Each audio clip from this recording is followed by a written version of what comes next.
নতুন পে স্কেলে শীর্ষ গ্রেডের কর্মকর্তাদের বেতন নিয়ে ব্যাপক আলোচনা হলেও একরকম আড়ালে 20 থেকে দশম গ্রেডের কর্মচারীরা কেননা দুর্মূল্যের এই বাজারে সম্ভব হচ্ছে না মাত্র 20-30 হাজার টাকায় সংসার চালানো। ফলে দীর্ঘদিনের চড়া মূল্যস্ফীতিতে ঋণগ্রস্ত হয়েছেন বড় একটা অংশ।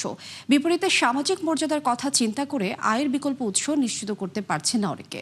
এমন বাস্তবতায় নবম বেতন কাঠামোর অন্তত আংশিক বাস্তবায়নের দাবি তাদের।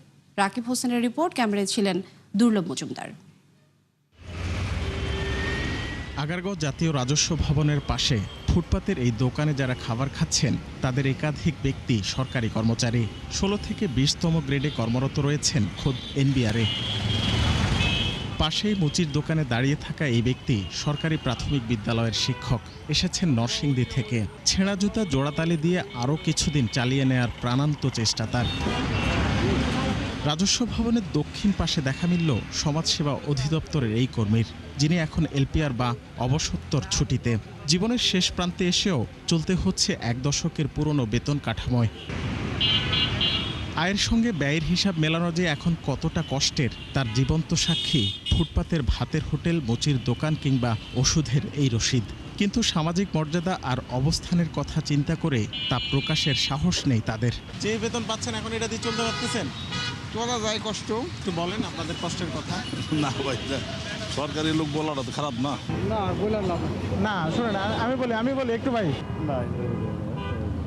তবে বিআইডিএসে কাজ করা শাহজালাল উগরে দিলেন সব দুঃখ কষ্টের কথা। তাকে দেখে সাহস পেলেন আরও কয়েকজন।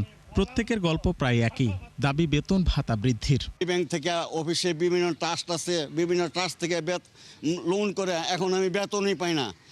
15 দিন চলতে পারি না, ঘর ভাড়া দিতে পারি না। সাধারণ মানুষ আমরা খুব কষ্টে আছি। ফ্যামিলিতে একটা অনুষ্ঠান হইলে 10,000 টাকা যদি আপনার খরচ হয়, এটা 10,000 টাকা আপনার এটা ঋণ করে পরিশোধ করতে হয়। এটার জন্য আরও আপনার 3-4 মাস আমাদের সাফার করতে হয়। আপনাদের মাধ্যমে সরকারের নিকট দাবি জানাচ্ছে যত শীঘ্র সম্ভব যেন আমাদের পে স্কেলটা দেয়া হয়। সবশেষ 2015 সালে সরকারি চাকরিজীবীদের বেতন বাড়ানো হয় 8ম পে স্কেলে, যা দিয়ে গেল 11 বছর ধরে চলতে হচ্ছে প্রায় 15 লাখ কর্মকর্তা কর্মচারীদের।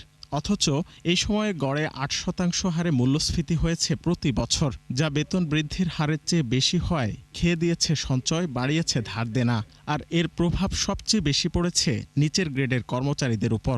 আমাদের মতো সমাজে পে কমিশনের এই সদস্য জানান, বহুমাত্রিক বাস্তবতা বিবেচনার পরই এমন প্রস্তাব দেয়া হয়, যা বাস্তবায়নে দারিদ্র্যের কষাঘাত থেকে রেহাই পাবেন কর্মচারীরা। এটা আমরা 3টা প্রিন্সিপাল ইউজ করছি, 3টা নীতিমালা। একটা নীতিমালা ছিল যে সবচেয়ে নিচের বেতন পায় গ্রেড 20, সে যেন দারিদ্র্য সীমার নিচে না থাকে। যারা নিচের তাদের বেতন আমরা 2.5 গুণ করেছি, আর যারা উপরে তাদের 2 গুণ। কারো অধিকার নাই এমন বেতন দেওয়ার যাতে মানুষ না খেয়ে মারা যায়। বেতন ভাতা বৃদ্ধি হলে সরকারের খরচ বাড়বে অন্তত 1 লাখ কোটি টাকা, যা এই মুহূর্তে দুশ্চিন্তার বড় কারণ।